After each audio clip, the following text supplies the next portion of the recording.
And then the son they had Hmm. married a South Korean.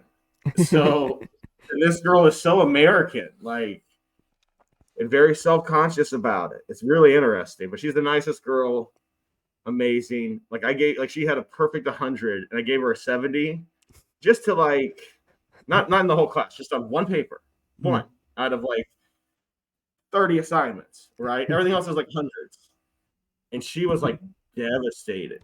She's like, Oh. and she wasn't mean. She was just like, "Can you give me why'd I do so bad? This or that?" And I'm like, you know what? I'm giving you extra credit just for this tenacity while all these other students are drooling, on themselves. Anyway, sorry to just start off ranting. No, no worries, How no are you worries. not? How are you not cold? Uh, it's What not what degrees is it there? global warming, I said. That's the reason why I'm not cold. I'll just check what the temperature is in Fahrenheit. In US, you guys use Fahrenheit, right? Yes. Well, we use the correct thing. So what the rest of Correct. the world uses is the wrong thing. If you didn't Correct know thing. that. Yeah. So please use the correct thing. Thank you. I'm sorry, I don't speak wrong. Uh, 21 degrees Celsius to Fahrenheit. It's 69 degrees Fahrenheit here. Nice. Oh man, how are you surviving? Yeah, It's 71 here and I can barely survive. uh, I kind of like cold. I'm just kidding. It's a Floridian funny thing. Like it Oh, gets a little bit cold and like people freak. Well, it's half people wanting to finally wear something wintry, right? Because we have one season. It's called, well, two seasons. We have summer sweaty. and then swampy summer. Swampy. That's it.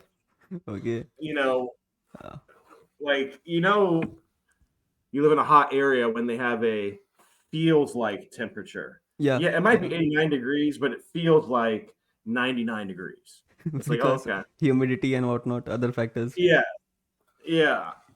Like the AC in my classroom um can't be fixed. It's an old school. It's like built in 1960. I like it. Outside all the termites. um It's a public school, it has right? character. Huh? It's a public school, Yeah, right?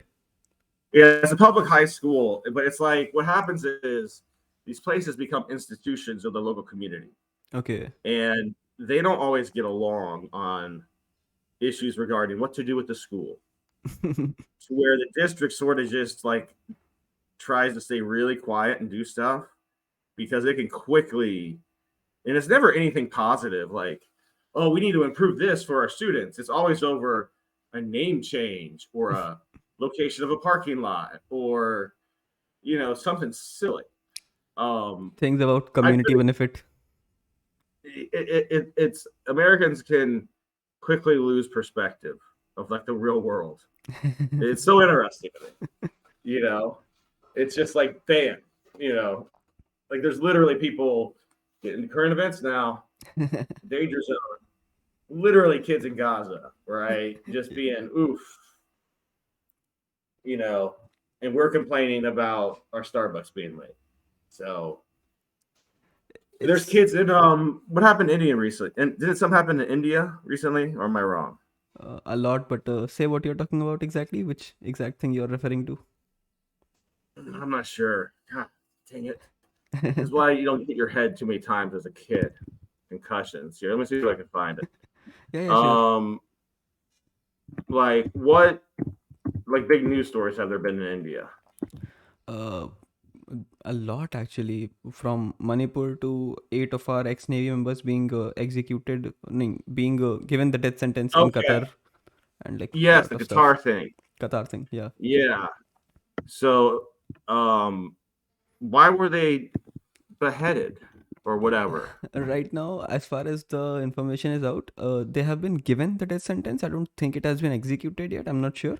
The allegation on them is that they were spying uh, on their nuclear submarine technology, but not on behalf of India, on behalf of Israel.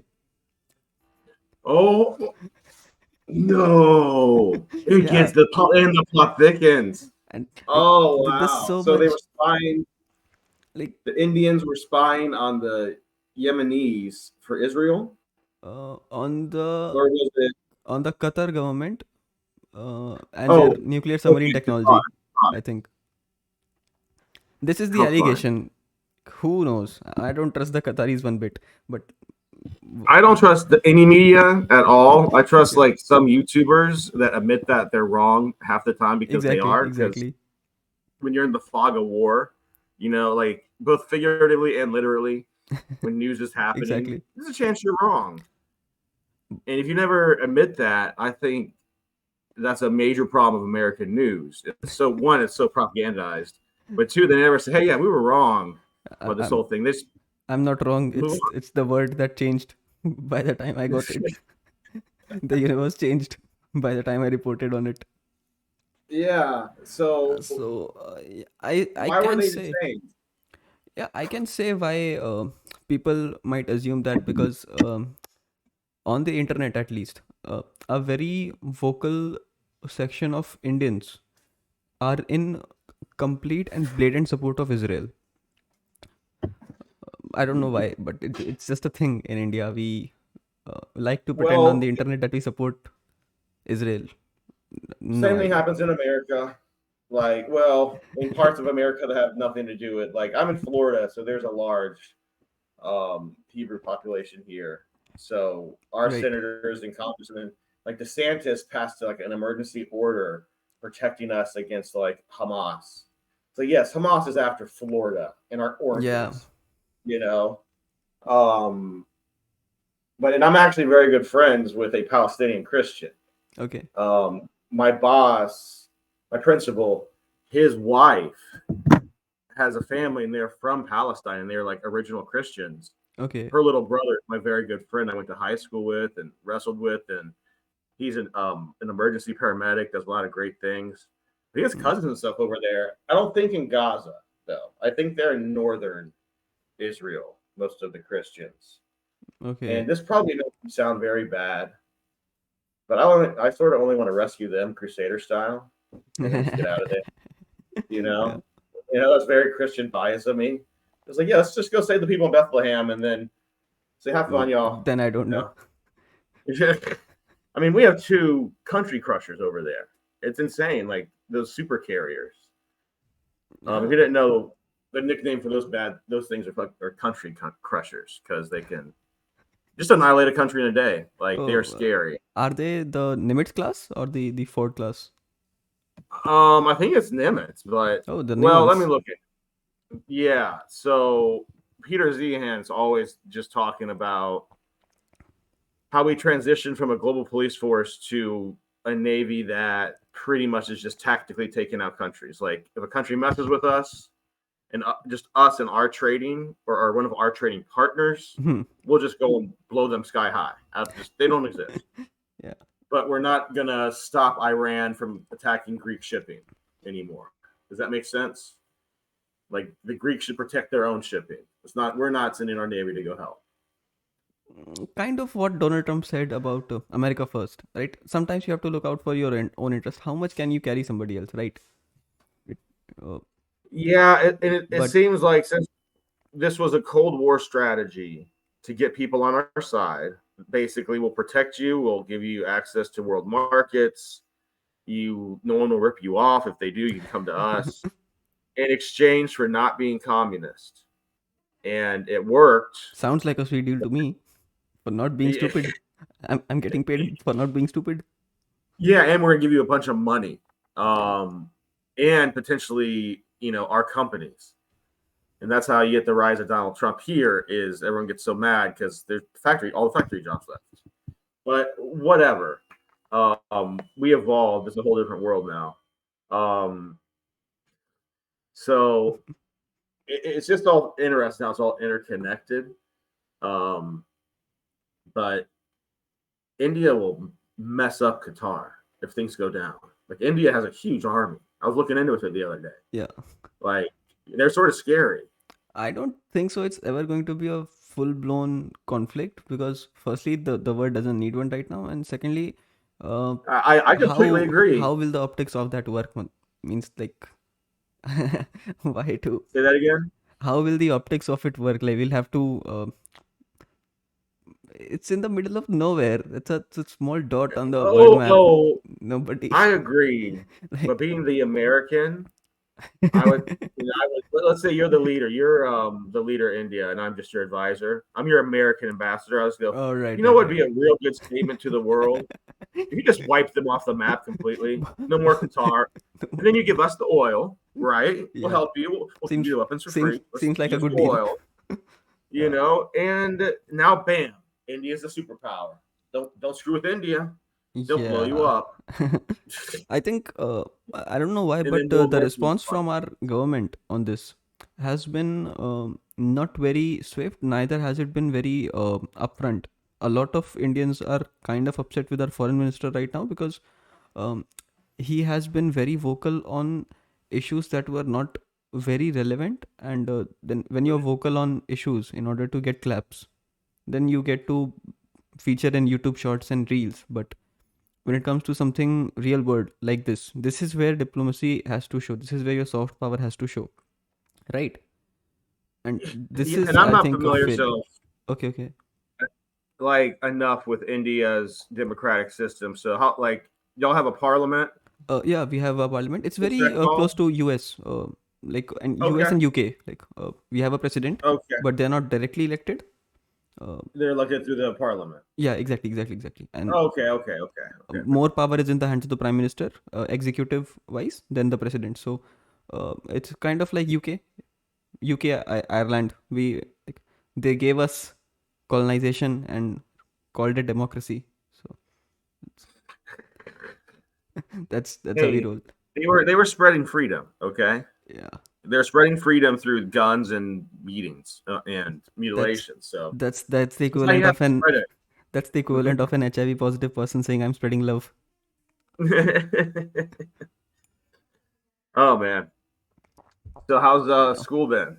Uh, so I'm in my final year of college, uh, Ooh, and it is ooh, ooh. Final yeah, it's year. yeah, and it's kind of like I feel like I've given up. I want Mm. no part of it. I just want to get my degree and be out and about. We are doing some shooting stuff. We are having a production lab, so we record and shoot podcasts over there. And Mm-hmm. I sometimes help. It's just that the relationship between people has been so weird, and it has been on a downfall ever since I think the first year ended. That all the things you had in your head, like when you meet people and you're like, oh, these are going to be my friends and we're going to have fun in this and this and this, and all that shatters very quickly the moment people get their internships and jobs, and like conflicts even, like. And so a lot of people that Yeah. were earlier very friendly are not even talking to each other right now. And yeah, it's a realization. So, this might be one of the best lessons this place can teach you about the real world and how people are. Unfortunately, dude, like seriously, like that's a real lesson. That's like an esoteric lesson from like the universe to you about how people are. Um, I've had some similar experiences at college, just with people like that just want to either they want you, like I had several friends that just hung out with me because I had the house behind the football stadium that was really convenient to party at before and after the games. Makes sense. And I could be fun and this or that, but if I ever needed help or advice or any other friend things, no, they wouldn't even pick up the phone. Yeah, Like, and then as soon as college was over, it's like they forget who you are. And now that's exactly. not all everyone. You're gonna get like a couple people out of this as people that you'll stick around. At least that was my experience. Yeah, it's kind of similar. Yeah, right. You know, and then you'll move on to whatever your gig, and the same thing will probably happen there. And then you'll move on to a better gig, and guess what? Same The same thing. thing will happen there. But what the important thing is those relationships that are special, those few Yeah, ones. Make sure they're strong because Harvard did a happiness study. Did you ever hear about a this? lot of the times. The 90-year study. and the one thing they found that made people truly happy was not money or any of this material nonsense. It was all relationships. Yeah, And did they get along with their kids? Did their parents get along? Did they get along with their parents? And like that still fascinates me because I always knew it wasn't money, right? Like that's such a if you live in America, that's shoved down your throat, right? If you just have that, this, you'll be happy. If that's you just get capitalism. this, oh, well, we're capitalism on steroids. So you just have to. I mean, occasionally, like ridiculous movie ripoffs get it right. Unfortunately, like how over the top it can be. But it's also sad in a lot of in like nuanced ways too. Um, like there's no need for homeless people to exist in this country. Half of them want to be homeless, but then we actually the real homeless they don't ever like to talk about. Those are people that live in their cars in car parking lots Yeah, in America. All the people that work at Disney in Orlando have this one gigantic parking lot where they all live out of their cars. yeah. So like I've seen the streets of like of course in shows, documentaries, and of LA and even San Francisco, and it's so those are the more drug addicts, like, yeah. and they're exploiting California's very stupid laws, you know, that says they're allowed to have open air drug markets. Hmm. And it depends on the area. Like literally this Arabian or maybe Northern Indian uh, like store owner was tired of it and he paid one bum to poop in a bag and put it on another and like slam it on another bum who was refusing to leave the front of the store's face. And that was captured on video. Well, I don't know if he like knew the guy would do it like that, like on the face, but like chase him away or something. But you know, like broken English involved, and you got a crazy crackhead going poop in a bag and hit him. Okay, and then you see this poor bum who is being the bum was being a jerk. This guy was just saying, Right. "Hey man, go down the way a little bit," and then bam, poop in the face. So, Some that's people pretty take much it. metaphors way too seriously. But I really feel bad for that dude. Like, why is he having to do that? You know, pay like that. It's sad. There's an argument to be made Like that's hurting people these. shouldn't have to pay poop contractors or like poop contract killers in order to like do their business. Well, this is going to lead to another rise of a mafia. Like, Yeah, I exactly, think, exactly. like if I'm a young criminal and I see that, I'm thinking opportunity. You Yeah. know, hey man, pay me $50 a week, and none of these people will be around your store at all. But I don't even think the criminals are around anymore in that city. It's just bums and rich people. I mean, Um, it's LA, so not really the best reputation for dealing with law and order and like crimes and yeah, stuff. well, I was more talking about San Francisco. I think that's where Ah, it right. happened. But they're both very similar. And LA, like if you're a cop in LA, you do anything wrong, you're on the news. So I just think that I don't know. It's a complex situation. I Yeah, have it's a very extreme transition from being very immune and being involved with crime, like the LAPD of let's say 1997, 1998, when the LA riots happened and whatnot, and to this now where like everything is on camera, everything is on TikTok. So it's it's a it's a swing in the opposite direction, and it happened really quickly. you're absolutely right. I am constantly going over with my students how they're victims and they don't even know it because they were the first children. They were the 3-year-olds. Ah, Like they're right. all born in like 2007. So they were like 3, 4, 5 around the mass adoption of the iPhone and iPad. Yeah. And if you're a single mom working hard, you know, God bless her, and she comes home to a screaming kid, and you have this one thing that will make that kid happy. I mean, Screen. it's just human, you know, human incentive will say that lady is doing, you know, is going to put that thing in front of the kid. Also, while being told that doesn't hurt the kid. You know, it's not Yeah. like people are saying don't do this. They were saying to do it. And so like these kids are all now just so NPC like Not all of them. There's a lot of characters. Don't get me wrong. The characters still exist, and I'm proud of that. But there's just a lot of them that just stare at their phones, zombies, don't want to interact. Like, it's not hard to pass my class. Interact with me. Like, give me a reason to pass you. Like, if you can argue with me, and now we have a test at the end that's written, so eventually I do have to grade them on that. But if you can argue the point with me, and it's at the beginning of the year, I'll give you points for that. Like, you know the stuff, Right. but it is only about maybe 2 to 3 kids out of like 38 that will do that. Yeah. And so my choices are, do I scream at the other ones and get real angry and mean? Because I can get very mean, but I don't like to lose my temper. It's because then it stays with you, and I think it's just bad for your body.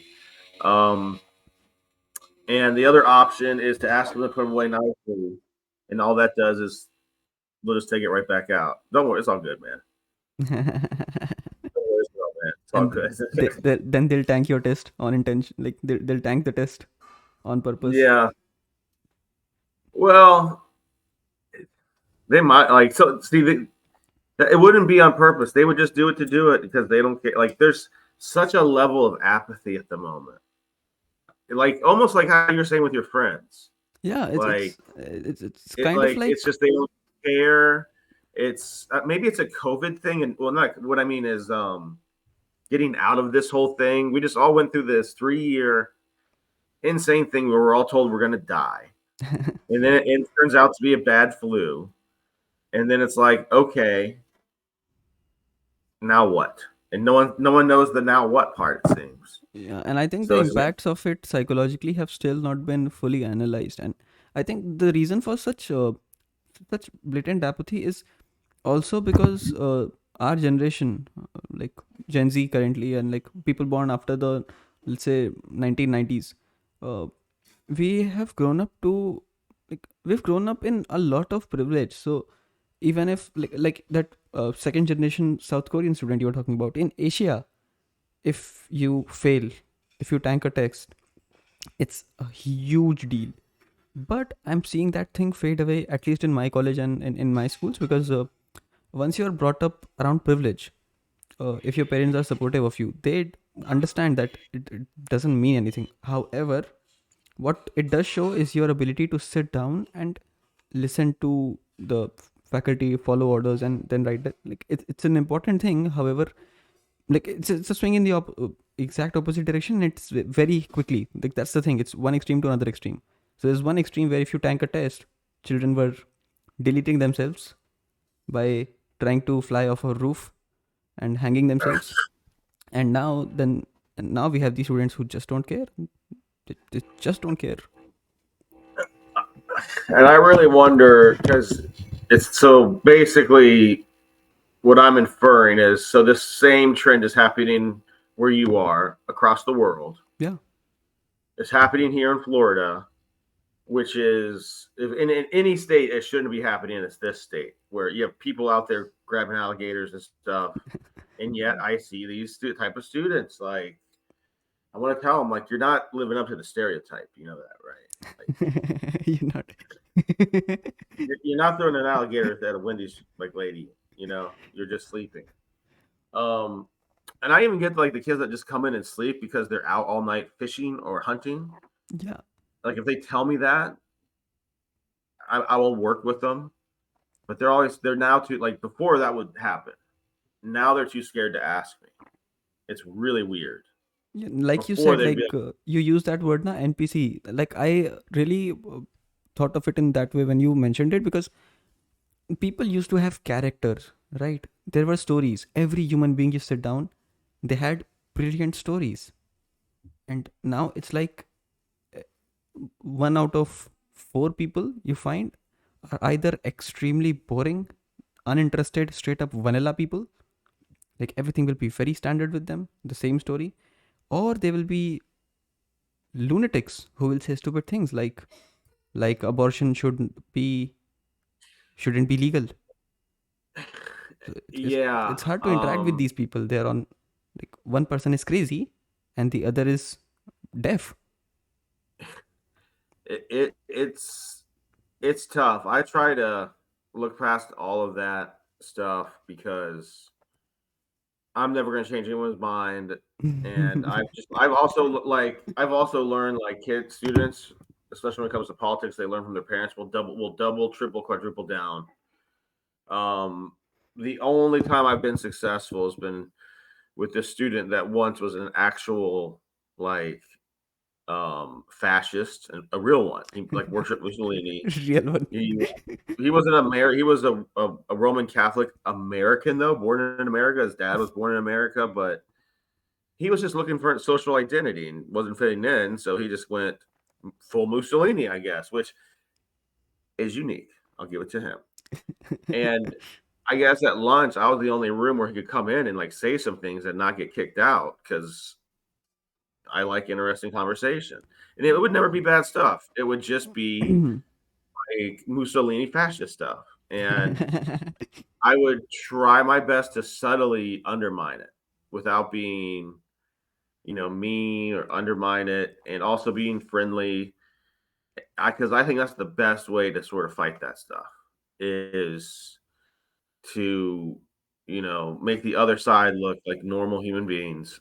Because once stuff gets extreme, it seems violence happens. And We are actually facing something very similar in our friend group and in like college in general, where I don't know where it started from. I think during a debate competition, something, and one person said something really, let's say he said something which has been disproven for like 500 years and something like that, and the other person just went nuts. He said, I'm not participating in this. If you don't respect the stage that you're on, like he fully lashed out on the student. He started yelling like, are you from a village or something? Are you truly that stupid? Are you saying this just to win points, or are you really that monumentally stupid that you actually believe what you just said? I'm not participating with you, man. You're crazy. And so the entire so, conversation is now around, what do you do with people who are stupid? Like, do you cancel them? Do you, what if somebody says you make them something? cops. How do you deal with it? You make them That's cops. Give them a badge. I mean, what do you think you do with them? You give them cops. You make them cops, and you say, "Go get them. Okay. Go take some bribes." You know what to do. You're a Yeah, natural. vote them. Sorry. Make them leaders. I didn't say leaders. Like, well, if they're corrupted, if they get the corrupt game, if they make X amount as a Yeah, cop yeah. with true corruption,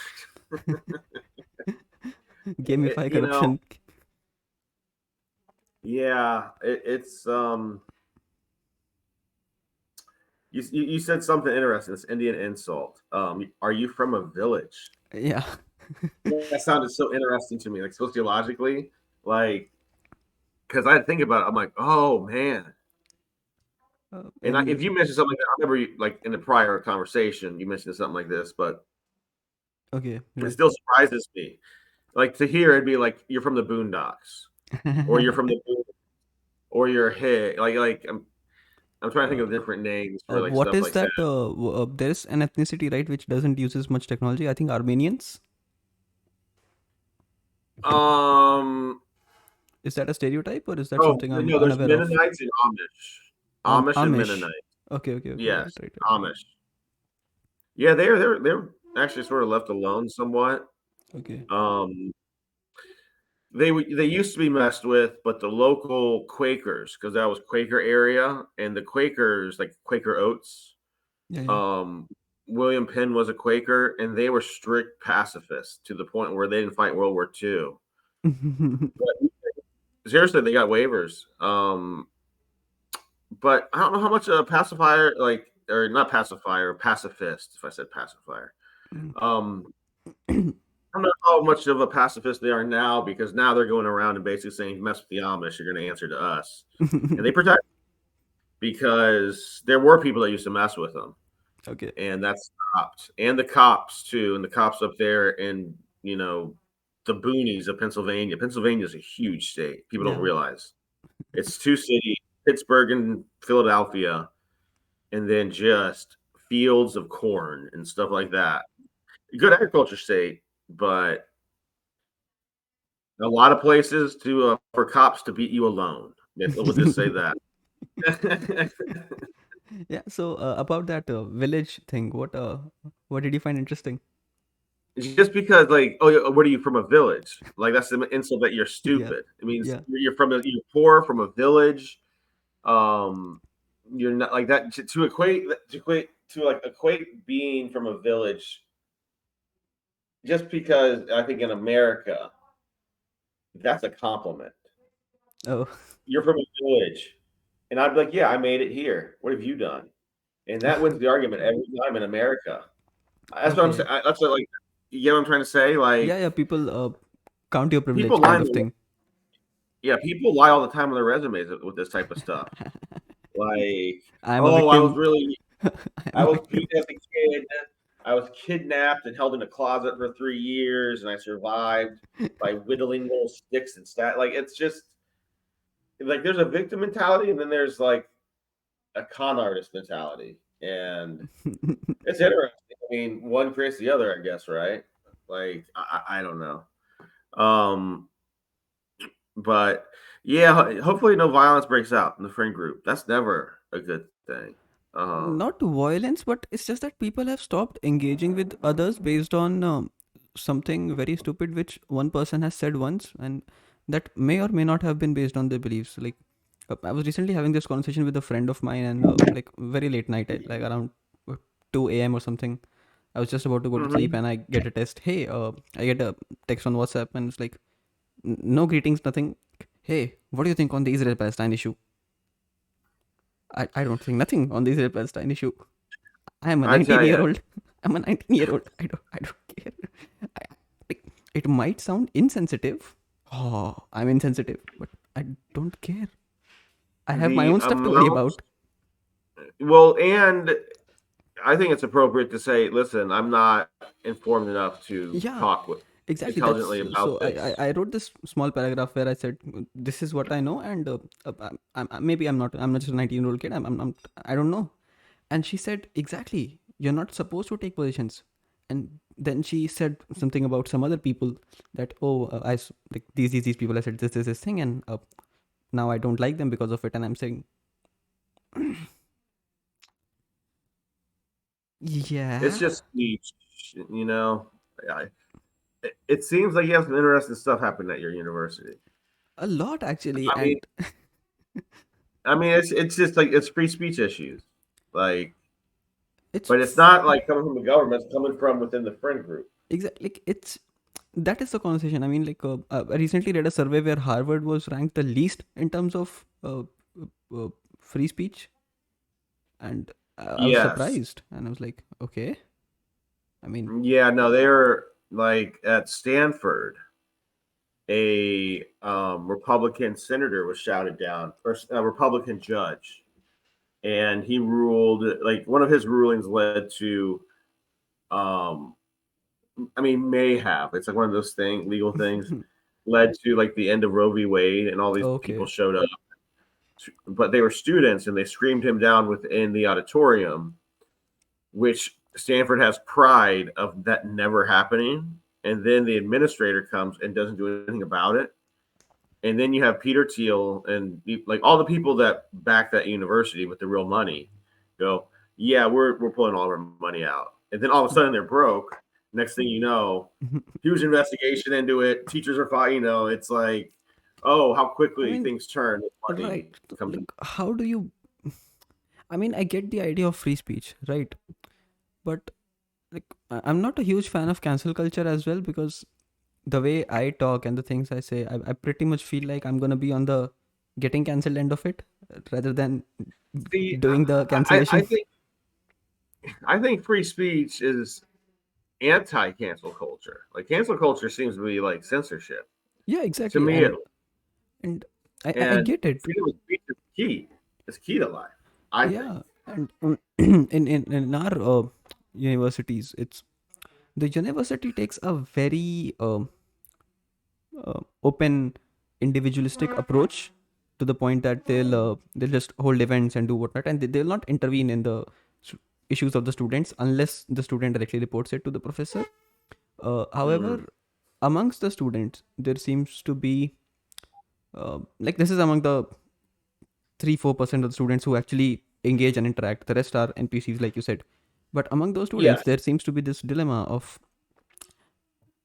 should we cancel somebody or how to cancel somebody? Is there a right way to cancel somebody? Should we not invite them out to plans, or should we stop interacting with them because their views are uh, I've different? never thought of canceling at such a micro level. This is micro canceling. Yeah, because we Like don't I'm really used to macro canceling, like, celebrities getting whoever did cancelled, this. Disney, something like that. Yeah. This is so interesting. Because that stuff is personal. Me sitting here saying, "Oh, I'm not gonna watch the new Marvel movie because I don't like it," and whatever the reason might be, it doesn't impact me as much as, oh, this person that I used to know in this semester was a good kid, and now they're sitting alone. Why? Because oh, I have no friends. Okay, what happened? Oh, this was this falling out due to this. Like, hmm, maybe your friends are stupid. You never know. Yeah, and I think in America, unfortunately, this is a component also into that realm of incident, we have at schools, I can barely say it, I get so anxious, like school shootings, um, that people don't like to talk about, like they It's lose like their friend group, people and have become that may be the only desensitized thing to they. it. Oh yeah, like there was something that happened in Maine the other day. Yeah.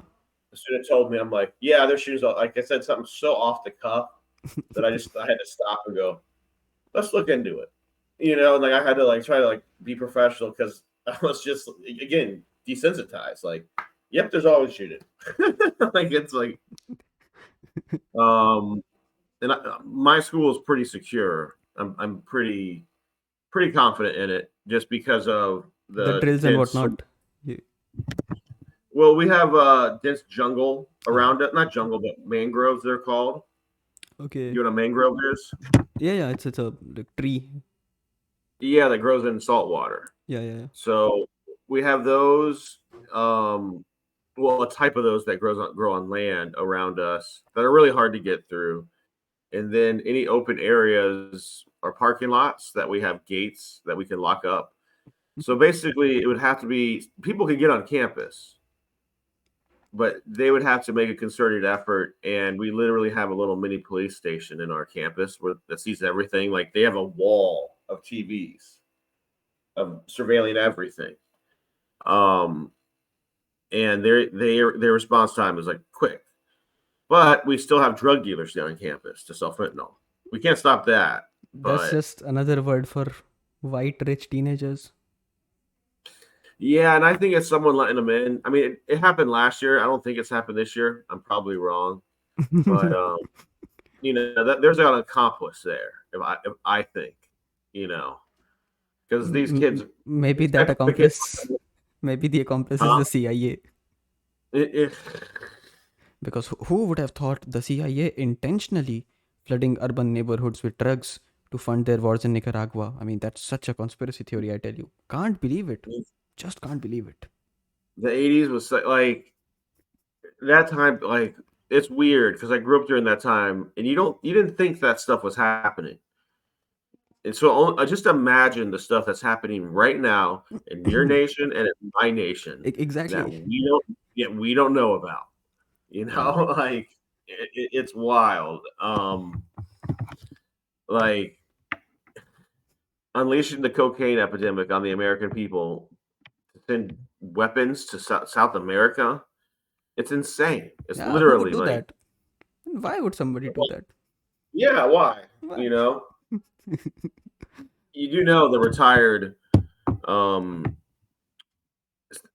secret professional secret agent society is in Tampa. It's all the retired FBI and CIA agents. Okay.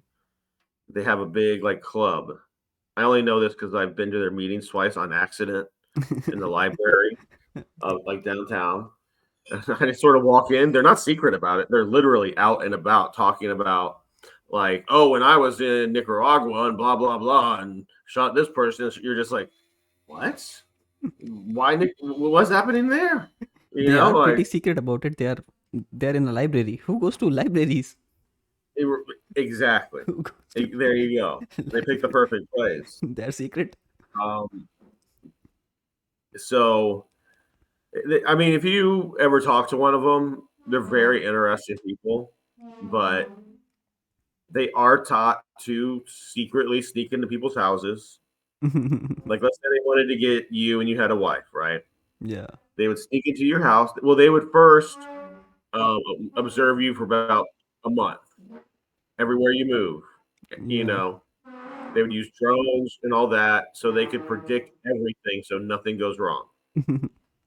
Choose a night, preferably if your family was out of town.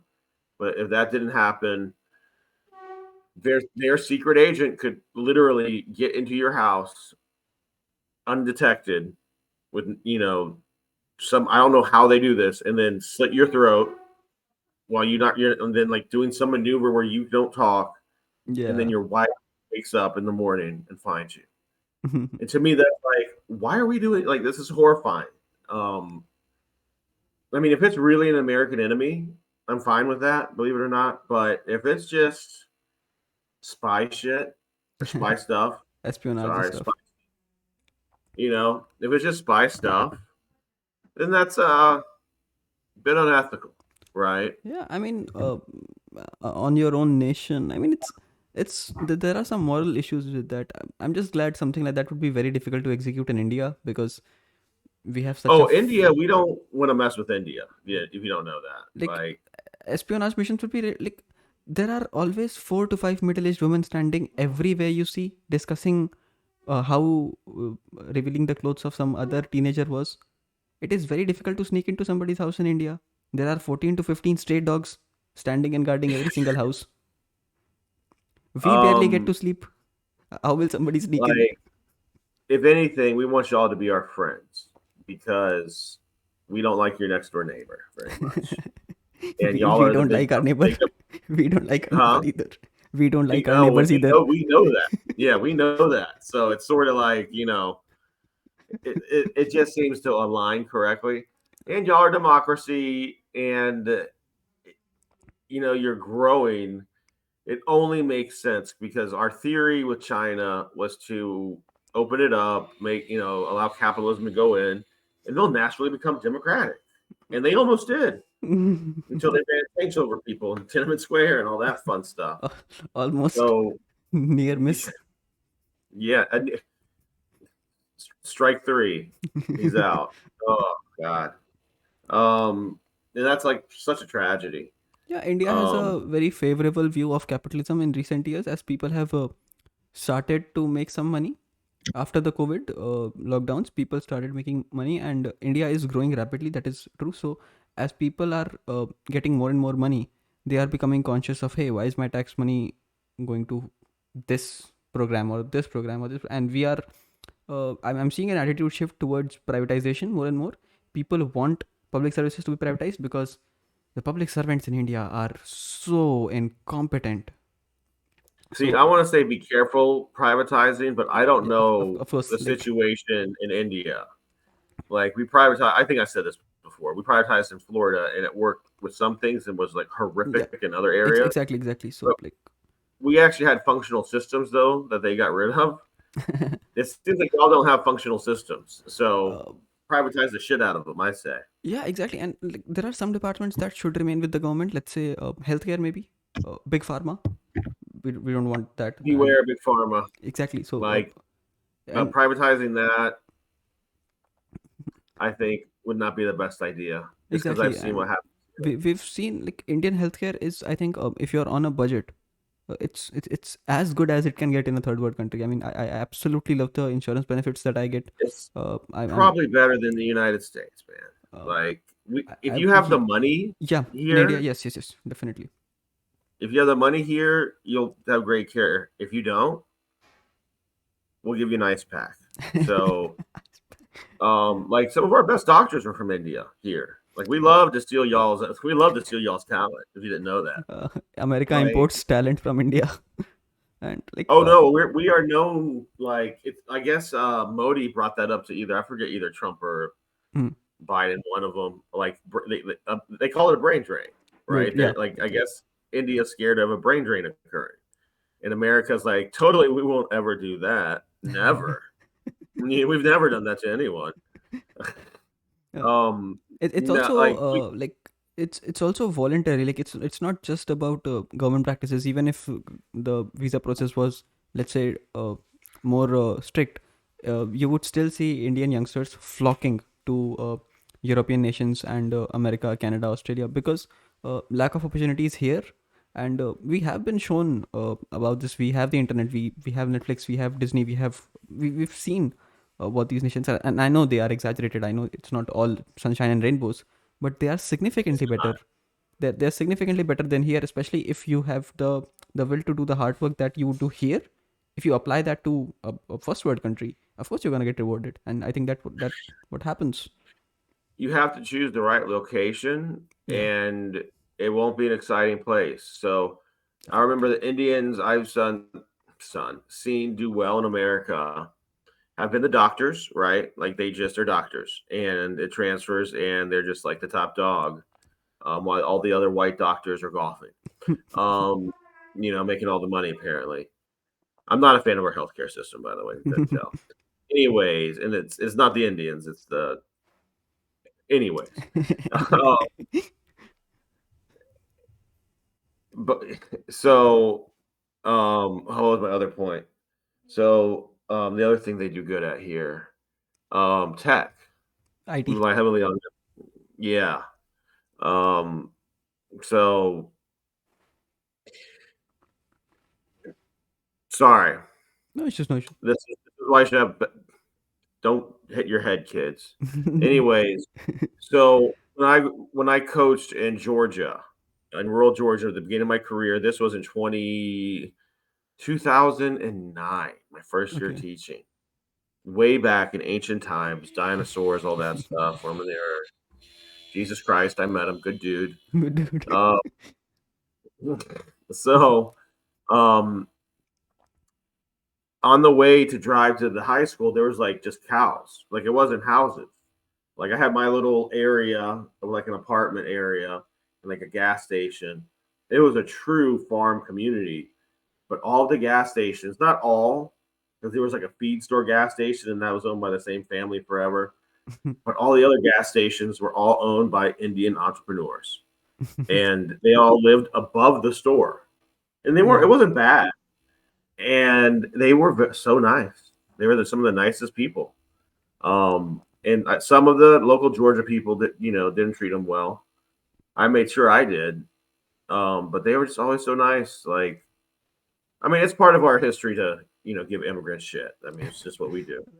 Um, but I would almost argue because I have Indian students and they just fit right in. Like it's just a thing, right? Like they are discriminated against going to college. I told you this, the AAPL, the Yeah. Asian American Pacific, no, PI, Pacific Islander. They just lump y'all into that Oh God. and basically say y'all have too high of a GPA. It's insane.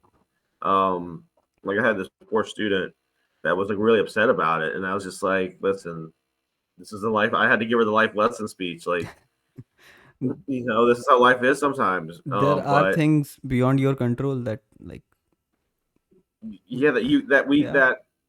and that also where you go doesn't determine your success either. You know, like not sure a lot of people did go to Harvard and be successful. But where did Jeff Bezos go to school? When I Um, when I look about the eight top universities, Columbia, Brown, Oxford, Harvard, and all these, uh, the mhm, biggest name that comes to my mind is McKinsey and Company. Like they hire a lot of mhm. students, and I have two cousins that work for them.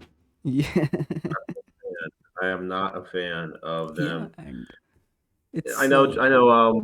That that one guy just did a video. John, John Oliver. Yeah, yeah, yeah. Last week tonight. yeah, did a video on him. It was pretty good. Like, like they, so they recruited my cousins. The way they did it, he was right. they sell them this vision that you're going to save the world and make money. Like that could ever happen. United Like if Nations. you're making money, you're not saving the world. It's okay to make money, but don't pretend that you're going to be some altruist. Don't be Sam Bankman-Fried, right? Yeah, You know, you're, exactly. you know, Yeah. that's all make believe. Either you become a teacher and you grind it out and actually do things to help, or go make money. And it's okay to make money. Like America, like with this current generation, it seems like they almost demonize money. It's like I had a Bod lot of positive feedback socialism from parents. socialism coming in 3, 2, 1. But most of them don't know what that is because they're just staring at their phones. Um, I did get good feedback from like a couple of like fathers. I went on a rant about paths in life you can take to be successful, and Right. how college is one path in America. And if you can't get into your chosen college, you can go to junior college for 2 years and then go to any major college because they'll automatically accept you. It's just what they do because you have proven you can handle the workload. So that's like 1 to 2 paths you could take. Then there's trade school All where you right. learn a trade, and right now that Blue there's collar is such the a stuff low. right now. Blue collar is where all the money is right now. That's what I tell them. Like I told some kid, you're gonna be a plumber. He was insulting. I'm like, you're gonna be like the only like millionaire in this class. He's like, what? I'm like, yeah, you're gonna be like richer than the guy I said is gonna be a lawyer. So don't ever think like a plumber or garbage man is an insult. Like it depends what you're doing as the garbage man. But if you're like a manager of one of those places, Yeah. oh, you're clearing 200 like K. It's wild. Um, or you go do something. You go and sell cars, and you find a person that's already selling them that can teach you the ways of how to do it in America, or you join a dealership. Yeah. And that's just a quick way to get a job where you get commission. And if you are good enough at not being a liar, because everyone automatically assumes car salesmen in America are slimy and a liar. So if you're honest enough, but yet have that like personality where you can be convincing, they would love you and like hire you. So in the one of the most common people in the top 1% in America are people that own car dealerships. So I tell them that, and they like can't believe it. And It's just America like, is a well, car yeah, country. Like, yeah. Um, Especially in my count, the place I live, it's like every 10 years we vote for something called the Sun Rail, which would connect Tampa to Orlando to Cocoa to Daytona always gets to voted out. Miami. Yeah, like it'd be a big circle around Florida, and every year we're the ones that kill it because we don't want to end our culture, which means we don't want to stop driving. Car is like, it's, I mean, it's, it is bad for the environment. I mean, yeah, high speed rail is a very good form of transportation because I live in India. We have some of the best public transportation systems in the world. And I do use it frequently, but there's something about the flexibility that having your own vehicle provides. And I mean, it all depends on what the infrastructure is ready to take on. If the infrastructure was built on to facilitate something, it doesn't seem ideal to try and put other things in that template. It's very the idea of one individual having one car driving around is a very American ideal because it comes from like the cowboy and his horse, where back in the old West, stealing a horse was like the worst crime imaginable. Like they would kill you for it. Old Town I Road. mean, they don't do that, so it's definitely not good for the environment, but I don't know. And because when the hurricane hit this area a couple months ago, we weren't hit that bad, but there were the only issues were we had electric cars that lit on fire.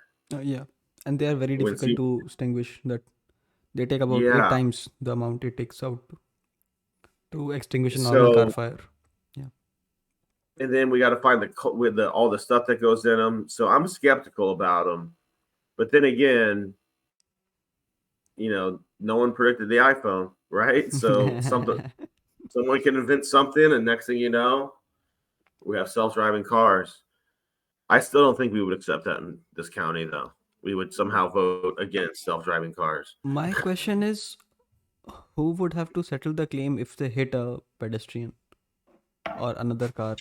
Ooh, Like I'm not that would have even, to be the company, I would imagine. yeah, like I'm not even Ooh, skeptical about the capabilities and the logistics, because see, we are human beings. We sent people to the moon, so we can have tech that can make things possible. Even in, like, let's say 10 years down the line, we will have that technology. I'm saying, who will be, like, I'm more concerned about the moral side of things, because these are private companies, and like, the second before the machine has to make a decision like that, it will turn itself off, and they can claim, oh, the self-driving was off during the time, I don't know who hit him. What do you mean? yeah, yeah. And if you ever run afoul or say like that's how you can kill free speech. Like, oh, we don't like what you said. You lose your car privileges. Boop. Yeah, You and can't access your bank. Boop. And it's just gone. Like, exactly. so this is it's like a interesting yet dangerous time where like real journalism is needed, like badly. In America, there's still real journalists, but they're all underground. Well, they're on YouTube and Substack. So that kind of underground, but they're pretty easy to find. And Um, and it's not like they're in some like hole hiding from the government either. they're not They're in Julian Manhattan. Assange. I mean, but they're out there doing Well, their work. okay, touche on that one. Touche on that one, because yes, that's the one example of a dude like imprisoned and Yeah, being treated horrible. yeah. But besides him and Snowden, um, you know, It's very it mostly difficult works to take that role of take the role of, let's say, Assange or Chelsea Manning or Edward Snowden, because, like, the thing that Edward Snowden exposed, right, in the programs, what percentage of Americans do you think understand it fully, and what percentage of them are ready to have that conversation about data security, data privacy, the programs that the CIA and the NIA use, like Prism program and server, and how data is used? So I actually taught this to my students because we're going over the biological approach to psychology, which deals with the brain. So you start with teaching about the brain.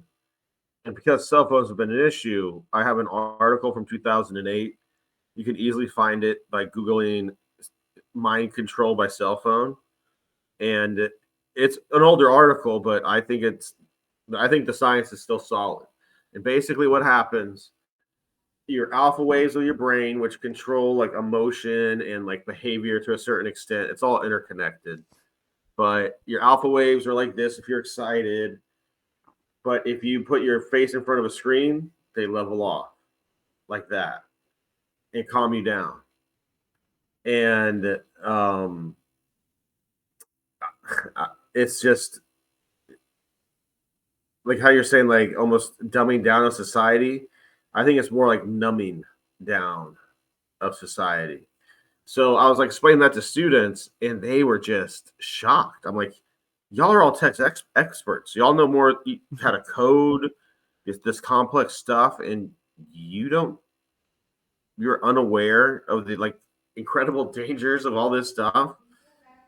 So I was, I guess it was like we're getting close to Halloween, so I guess I was scaring them a little bit, because they know about like how their phones, when you turn it off, it's still recording you technically. Um, it's and there's ways around it, but you have to be very, very technically smart, I think, to fully get around it. They're trying to make some phone now that's like resistant to all that, but that'll just be a normal cell phone, like a Nokia from like 2000. A dumb phone. So yeah, yeah, literally.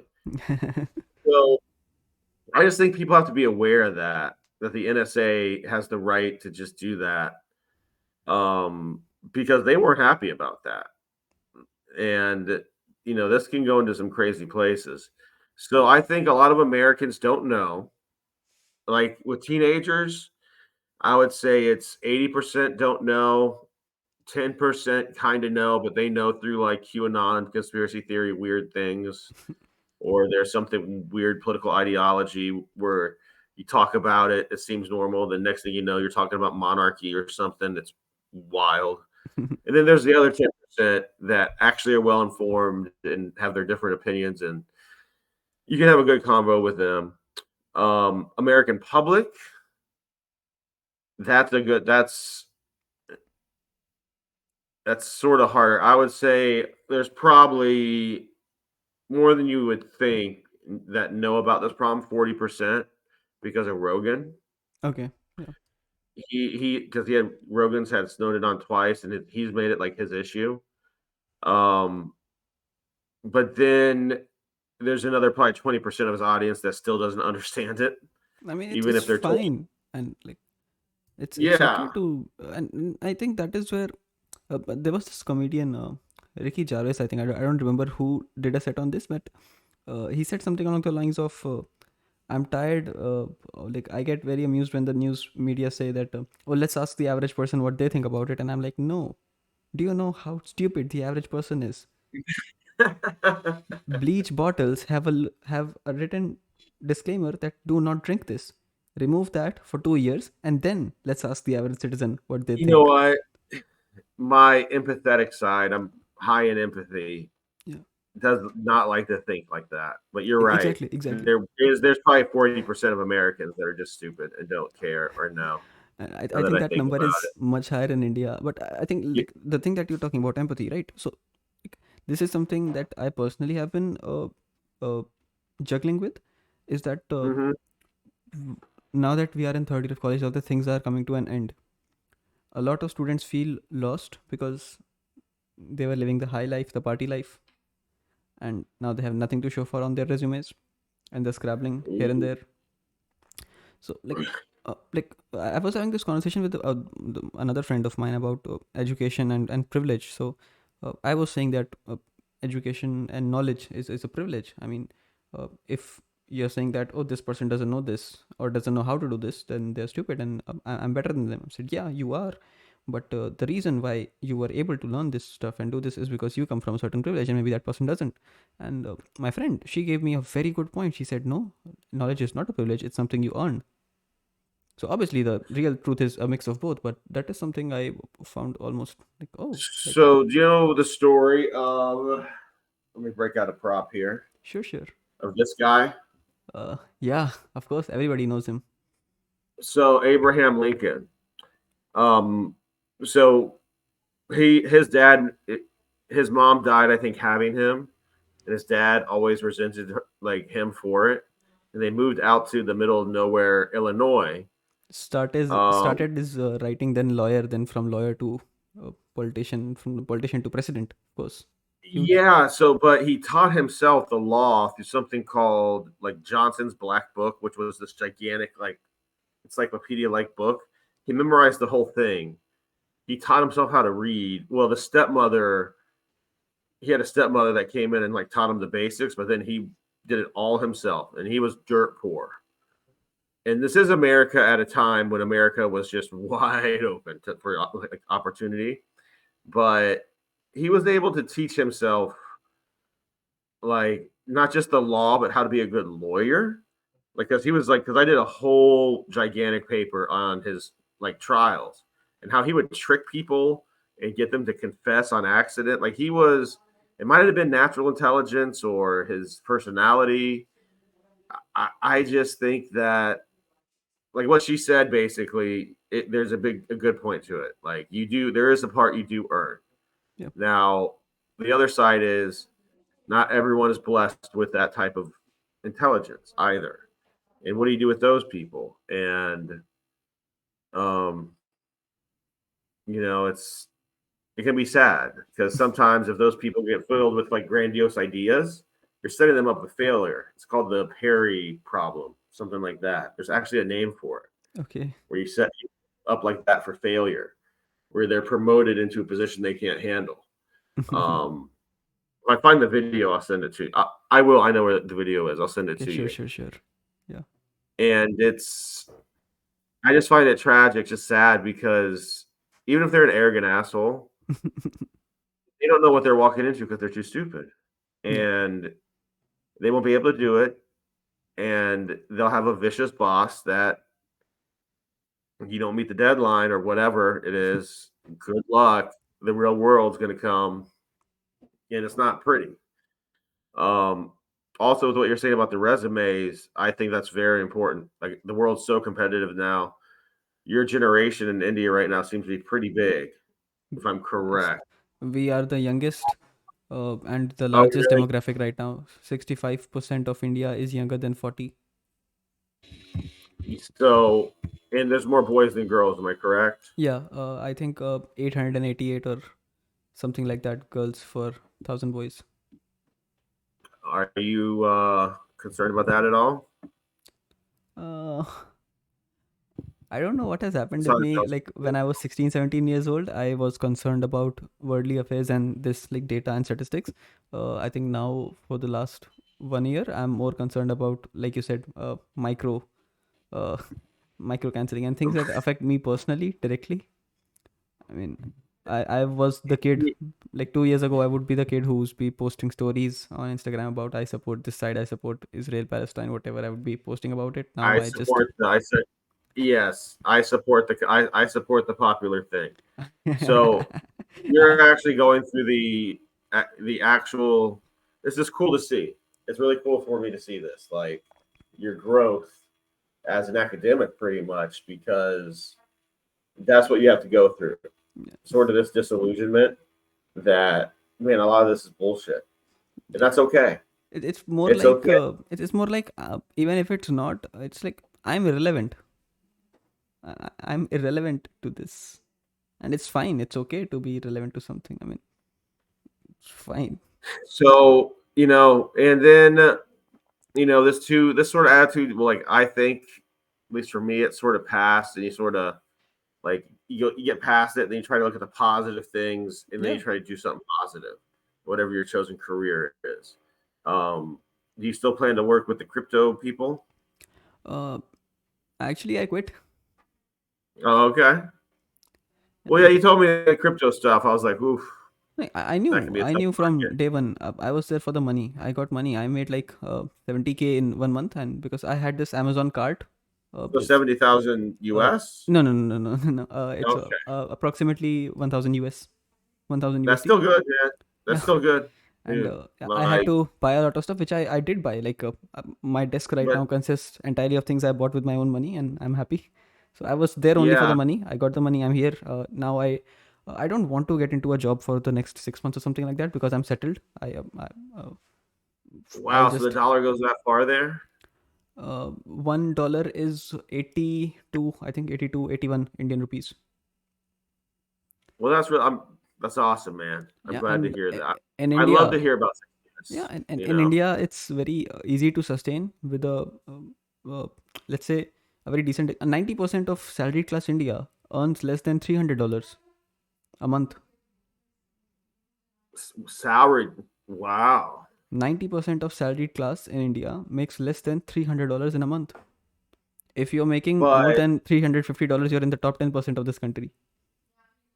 wow. So, but then the economy would have to adjust around that. Exactly, exactly, Meaning, exactly.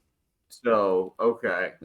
So Wow. So that that's that that 70K is quite a happy chunk of change you got there, huh? yeah. And actually, I was Good saving up for for you, man. this. Good for you. Awesome. Yeah, it feels great. I Yes. mean, I have all this stuff, and uh, like the thing you were saying about materialistic happiness doesn't matter. It doesn't like it brings me I will say your microphone's pretty cool looking. thanks. Yeah, So that's pretty cool looking. like But I bought a yeah, lot of stuff in this sale from Amazon, and it feels good to own certain things which I always wanted to own, like from I think 2 3 years back. But like you said, I think I've become desensitized to happiness or something like that. It just doesn't bring that joy. well, you just have to find new things, Yeah, exactly, exactly. like a new author, a new field like that you could do on the side and be interested in. Um, just keep exploring your mind and thoughts. Writing might help. Like you're a very good writer. Thank you. like freelancing that on like a Substack or even, Yeah, and exactly. even if no one reads it, who cares? Like I need, because I'm basically talking to myself as well right now. Like I need to start that because like the rants I go on, like I had to give my brother a big rant the other day. Like I wrote him a 3-page like a long message on Instagram because he sent me this Mitt Romney speech, Mitt Romney saying that our generation is destroying yours through Social Security and you're paying for us, blah, blah, blah, blah, blah. And I just lit into it. Like that old, he's being paid off by old people, by old rich guys that want to take, our mom's money. Where do you think that money goes when that unfortunate time neither of us want to like talk about happens when she like unfortunately passes? Yeah. It goes to us through assets and cash. And as long as we don't kill each other over it and like rip up the family, do something horrific, it'll be fine. But just like we're going through a rough decade. I'm very optimistic about the 2030s. Yeah, He's obviously, just obviously, the entire world he's is going to have a huge, huge, huge, huge jump entering the next yeah. decade. And as soon as the war in Europe and Middle East ends, Russia, Ukraine, and Israel, Palestine, as soon as the Russia Ukraine war ends, a lot of Indians will have huge opportunities in both Ukraine and in Russia because Russia is an old ally Oh of yeah. ours. And all the, like, it feels sad to say this, of course, working age male population is the one who's dying. Who do you think is going to do all the rebuilding? Yeah. Yeah. Um but if you go rebuild Ukraine, you'll be paid well because you'll probably be being paid by an NGO or the US. So NATO money. yeah, NATO or even maybe UN. And they probably pay well.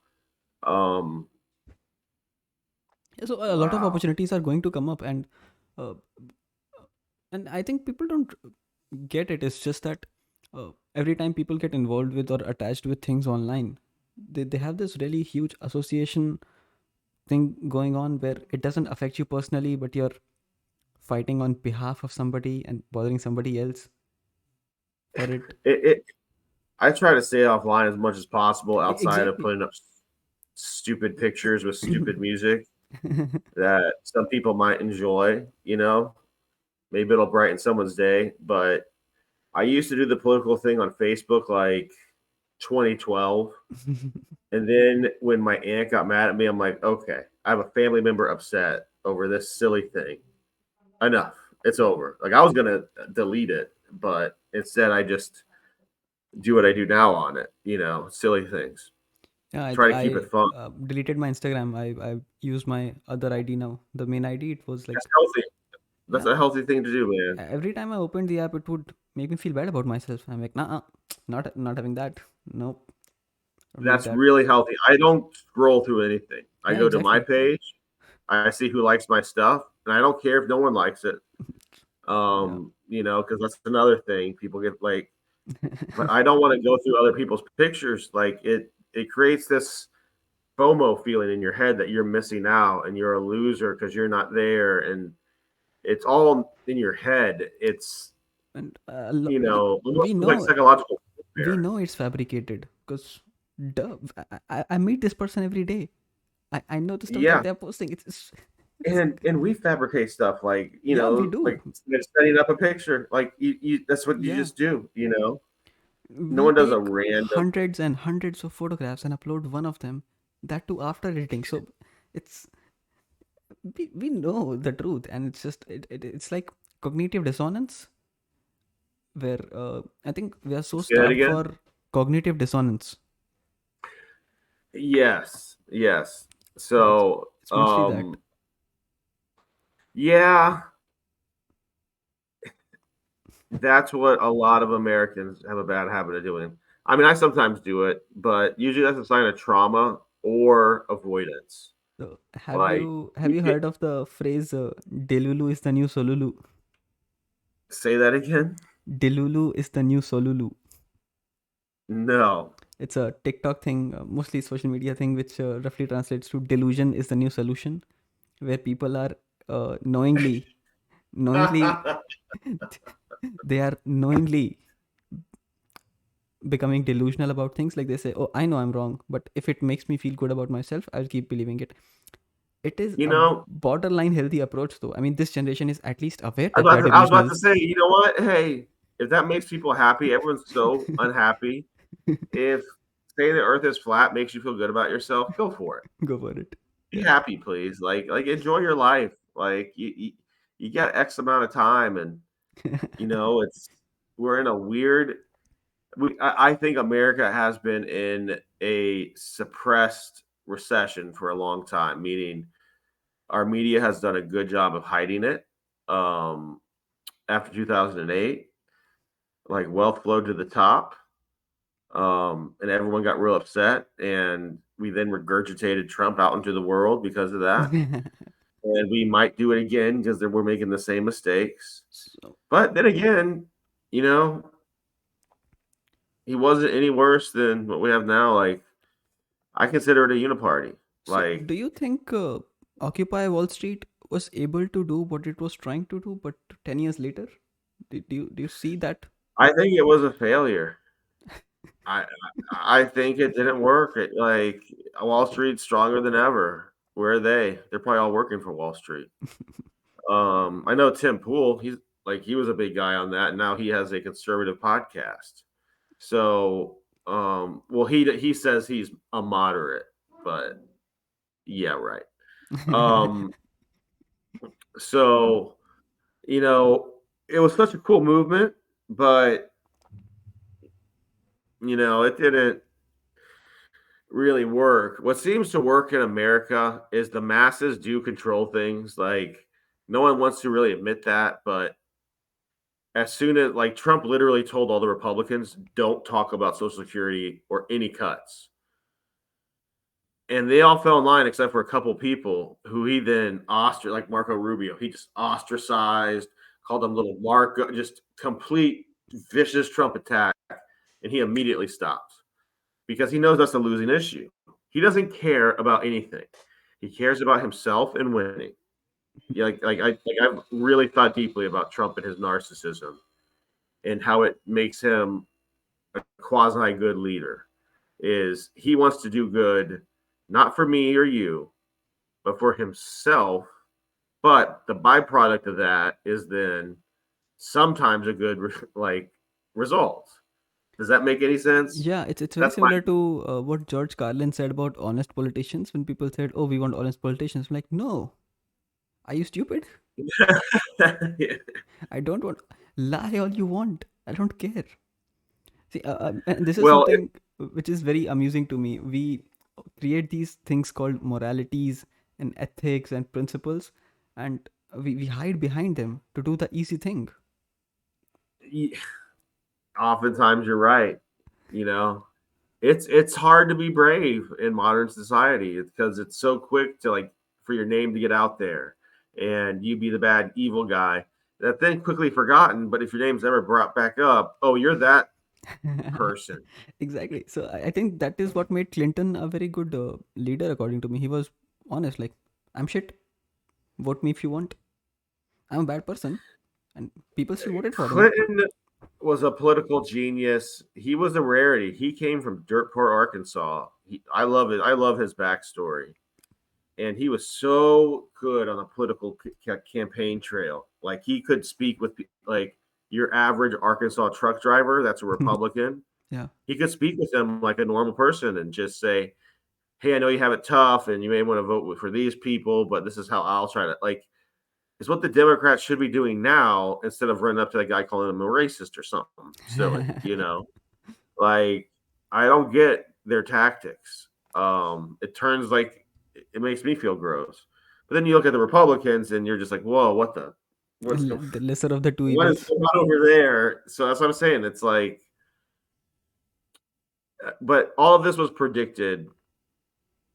My economics professor, I remember in 2003, told he was an old man, and he said the 2020s was going to be a rough decade because of unstable world situations from India, China was one of the things he named, Taiwan, Russia, and also because of global supply chains and the issues that could be caused like breaking down and these conflicts causing that to happen. Like he pretty much Those predicted what are happened. brilliant predictions. Like, did he come from a future or what? Those were brilliant and accurate. Yeah, but he was part of a group of people that were saying this, like economists that were completely ignored. And but he also said the 2030s was going to be an epic time because that's when manufacturing would settle like in a multipolar fashion. Like India will take care of India, It's going meaning to y'all be will have a China plus one situation where China, India, Vietnam, and I think a lot of Southeast Asia, we will have a very diverse set of manufacturing capabilities. And the iPhone 15s, a lot of them are made in India. yeah. He predicted China to fall apart. That hasn't happened yet, but we'll see what happens with that. So he did make some other predictions that weren't true. I said the ones that were true, but still,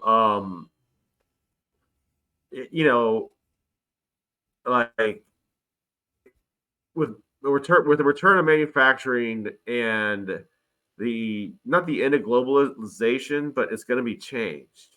I just think there's going to be a boom, especially with less population. That means there's going to be more demand for labor. Yeah. Thus, labor will be more expensive. That's better for everyone. Um, so I'm very optimistic. I try to sell that message to my students just because they constantly receive the world's going to end. That's a Yeah. very Christian thing, by the way. Like America's still a super Christian like nation. It's just we love to call ourselves atheists. We're not. We're closet Christians that pretend we're atheists I because it's mean, cool, you US know. doesn't have a state religion, but the concepts of morality are still coming from this one book, and it's not the Constitution. I tell you. Yes, it's so we're a Protestant country and that's okay. It's okay Yeah, to it's. admit I mean, that. Um, it's right. I mean, this is something that Jordan Peterson was saying something about. I think it was he was rambling about Pride Month or something, and he says, Pride, it's a sin. I'm like, oh my God, Pride is sin. According it, to what, Peterson? According to what? And he said the Bible. Oh, the Bible. Yeah, this is what we want our academics to be talking about. The Bible. it Yeah, that he. This is how he does citations. He's a professor. That's his citation. The well, Bible. he if you go back to 2016, I like his lectures from back then. He is a They're they, good they're person. wild. They're wild. They're a little bit crazy, but like 2016 to 2019.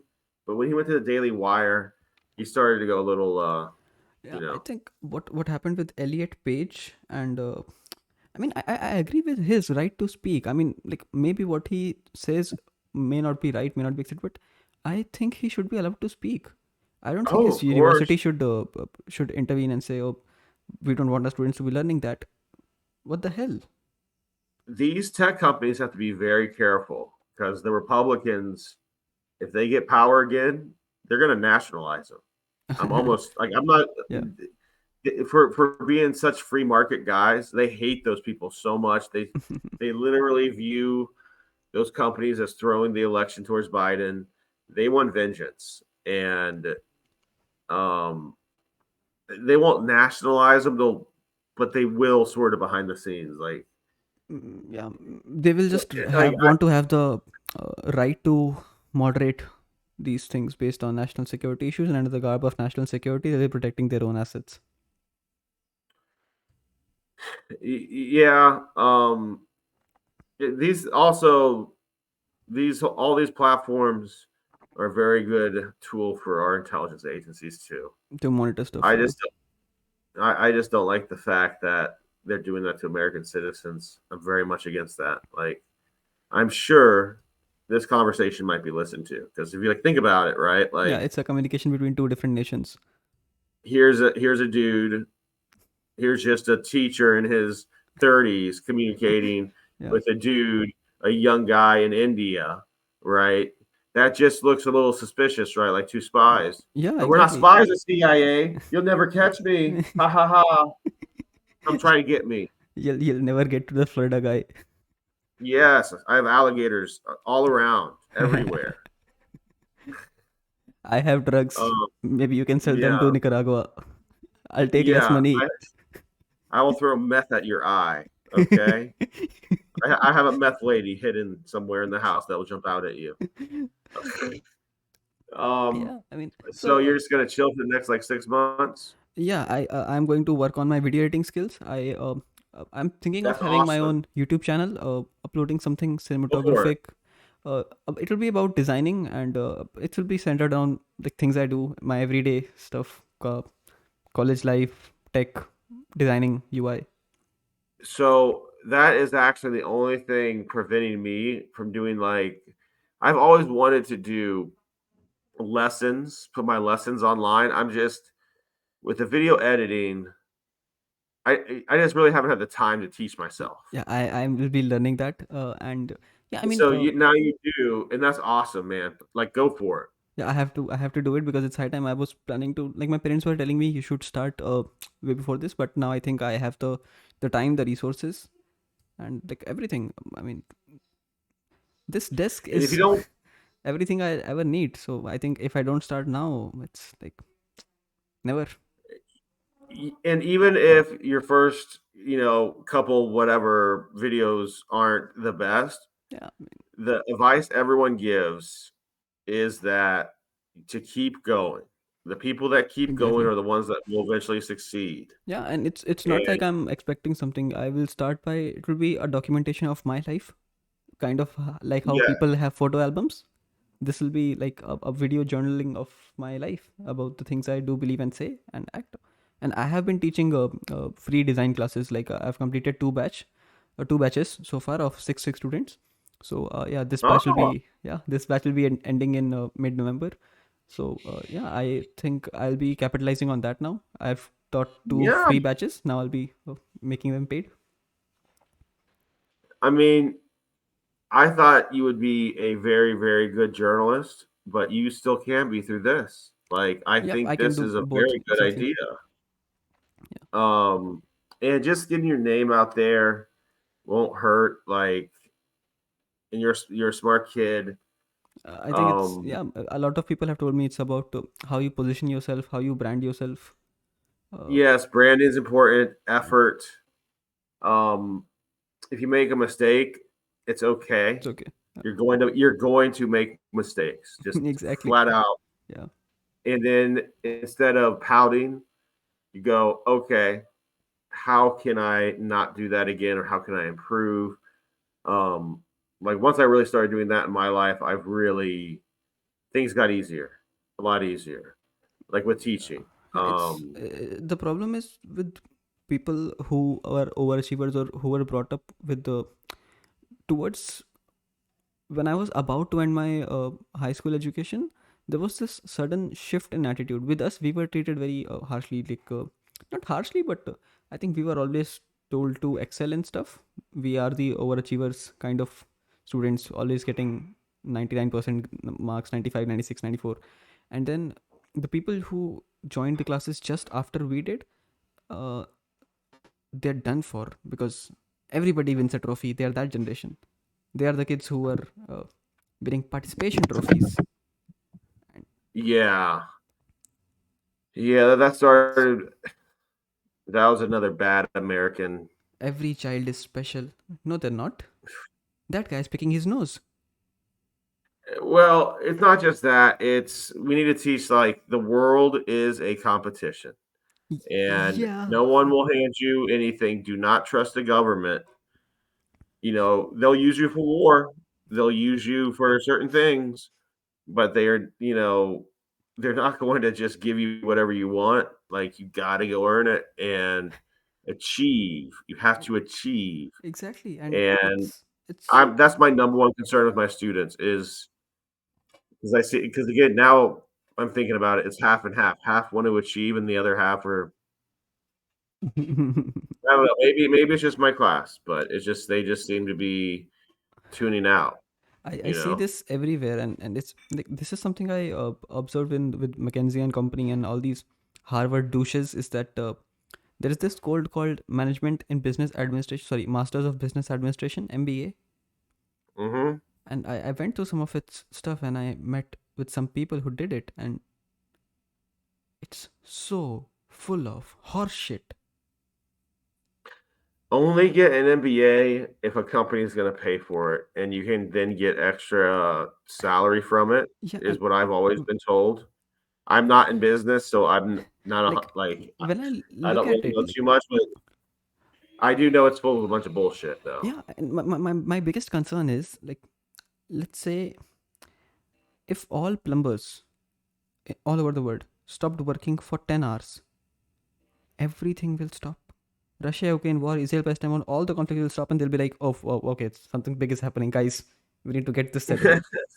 If all MBAs stop doing what they are doing for 6 months, nobody gives a shit. Nobody will care. Let's say there are no MBAs for the next 6 months. I don't see a change. I don't see what you guys do. And the things that these guys said, there was a stand-up comedian in India who was talking about this, and I absolutely loved his gig. So there's a state in India, Kerala. It's a southern state, and they have Mhm. elephants. Okay, I know it. Yeah, Yeah. So remember, I sent you a video of this elephant casually walking on the street on Instagram. yeah, So yeah. elephants are very they're a huge part of Kerala's culture. So there was this MBA guy who was telling this employee that, oh, we have this brand, so in order to showcase that our brand is all about strength and we are going to integrate it with the culture of Kerala, so we are going to bring an elephant in the opening ceremony event, and the elephant is going to throw rose water on the guest. And the employee goes, sir, one question, sir, who will tell all this to the elephant? This culture, brand integration, market strength is us. In our school they teach elephant is wild animal. In MBA I don't know. Oh man. They actually they tried to execute that by bringing an elephant to an opening ceremony event. Like, what are you trying to do, buddy? The elephant doesn't care about your MBA. It's an elephant. Who's I know these entities are desperate to get into the India. Like I know pro wrestling is desperate to get into India. Um, just because y'all have so many people and that's so much. Like they just see money. Yeah. Like there's even been talk about football, like American football, and it's just like, well, like I'm sure if they held a game there, it would definitely sell out just because of the novelty. But I don't ever see that being a world sport just because it's very American and it's very dangerous. Like if I had a son, I'm not sure if I would just because of what I dealt with, occasional brain lapses, It's not you're because you're essentially just I played something called offensive lineman. You just bash your head into someone else over and over again. And at the time when I was growing up and you felt dizzy, they would just say, you got your bell rung.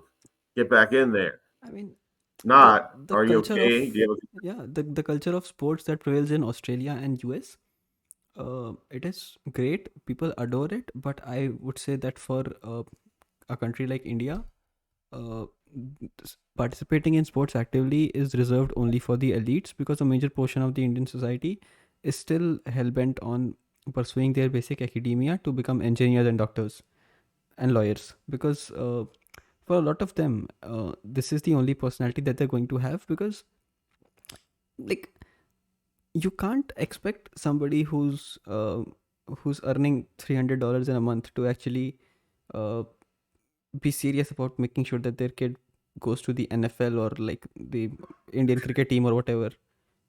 His odds are much more safe if they just go to a regular school, get a regular college, and get a normal BTech engineering job. It's I mean, y'all have industrialized quickly. And so those parents probably remember what it's like to be from the village, yeah, yeah, So they don't want their kid to even have a semblance of a chance of going back to exactly. the The village. village. That was the same, like, with some families in the US. Hmm. We came from this, now we're here.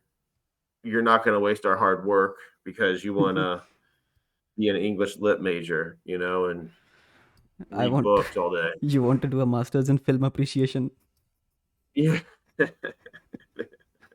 they had something like that at Florida State. You want to get a degree for giving an IMDb rating. Oh man. Oh, so all right, very cool. Well, I'm very interested in how this channel thing goes for you. So Um, am I. and you're sort of motivating me. I need to start a Substack. So maybe I'll try to start a Substack. Yeah, Like share it with me. put some. Yeah.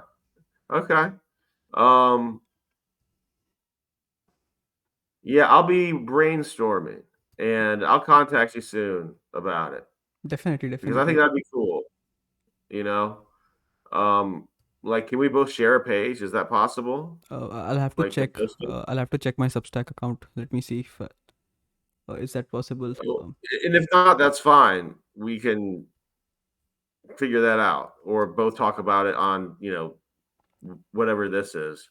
Yeah, we can. Like, We record these. I think I'll be taking these a lot more seriously and professionally. I'll be like adding proper timestamps and descriptions and tags and whatnot. and I agree. I was thinking about this, and then I just sort of ran out of time. Just with I didn't prepare properly. Like, anyways, like for like this thing tonight. Yeah, exactly. But like have like a set schedule of questions. I don't ramble as much. I tend to do that. It's a Hendricks trait. Um, and then have like set issues we hit because this is such a historic time, and having an American dude's and an Indian dude's perspective from different age groups, Yeah, and different demographics, it can be really cool. it's going to be Even very if fun. Like in India, people people love to hear white people's opinion, and like even if you just start reacting to Indian content, if I just you sit here and I show you some Bollywood content, if you react to it, it's gonna get major clicks. But that's low quality content. But people are really seeking validation from white people. That is an Indian thing. We seek a lot I of. saw that, I saw a thing. There's two white guys that went to China. They came out and now they do all this Chinese exposés on YouTube. I'm forgetting their name. Yeah. But that's what they said about China, that you will be hired as a white person if you just go there Yeah. to walk around with a rich Chinese guy, just so that they look like more status. Because look, I got a white guy. It's like it's so weird, but I also get it. I also get it too. It's a status thing. It's a status thing. Yeah, I can right. afford, to pay this person. Um, To it's pay definitely this person. fascinating. But like the amount of issues that can be talked about that we can then relate to like the central theme of like China, geez, my brain, Central theme. India and the United States. Yeah, There's a lot, exactly. we could get into sports culture in America versus Indian sports culture, academics. Oh, there's so much. I can just Yeah, name it. exactly. Marriage, food, immigration. Marriage, how marriage is failing in America and how it might be succeeding in India. I don't Yeah. know, like Uh, how it is over there, yeah, but the in concept of America, arranged marriages and whatnot. and how that actually might be better than our neoliberal perfect marriage system. Individualistic. Yeah, that just sets people up to get divorced and be upset. While the arranged, because there were some Greek people I know that have been unofficially arranged, but they were arranged. Like, they were arranged, just under the table, quiet, and they're still together and they're happy. Yet people that independently met get divorced. Like that is something I really wish there was like a research paper. I'm gonna look for one. Like why? Like why are those so successful? Is it socioeconomic? Is it traditional cultural reasons? I don't know. It's fascinating to me. I But did write something about the institution of marriage and family in India and how it is depicted in our daily soaps. But mhm. like I kind of took the like I didn't take any stand on it because like I'm 19. But what I did notice was that in Indian daily soaps, majority of the content would be centered around the theme of family values, and how families should always stay together. I think it goes a little bit overboard, but in terms of depiction, like our imagination of family system and our understanding of the institution of family is so strong that even we had a show about a bunch of aliens, and the aliens came down to earth to find their missing son who ran away from home because of a fight with his father. Like, even Even the aliens are family. That's awesome. they are family oriented, and they have one husband, one wife. They practice monogamy. They practice all things Hinduism. Even the The aliens. aliens. The aliens. Wow. Like, Those. not practice, but as in they believe in, uh, they act very Oh, okay. I similar get to what you're trying how, to say. like, about Like the more monogamy. esoteric. Yeah, yeah. Yeah. Things like Weird. That's interesting. the male of the household making decisions, the female being the supportive person, the kids fighting amongst themselves, and Yeah. it's Um. interesting how it's how difficult it is to come out of that mindset for people. Well, in America in the '90s, we had all those same shows. Maybe not soaps, but like sitcoms like Sitcoms, that. yeah. And then eventually it became Seinfeld, and then these other things. But we had for the longest time like the Cosby Show and all these other sitcoms that were very family, the Brady Bunch and stuff like that. Leave It to Beaver. It's just interesting how that changed. But that's a great topic for Next time. another for its own thing. Yeah. So I think what you're doing is great, man. Keep it up. Thank you. Um, and let's talk again soon sometime. Definitely, definitely. I got weighed down with grades. I had my great uncle passed. uh He was 96 and lived a very good full life as a that's that's he very was a high. fire. Yes, and he was working too. Like when he I think he was reaching for the remote for college football, but like the day before he was working on a fire engine.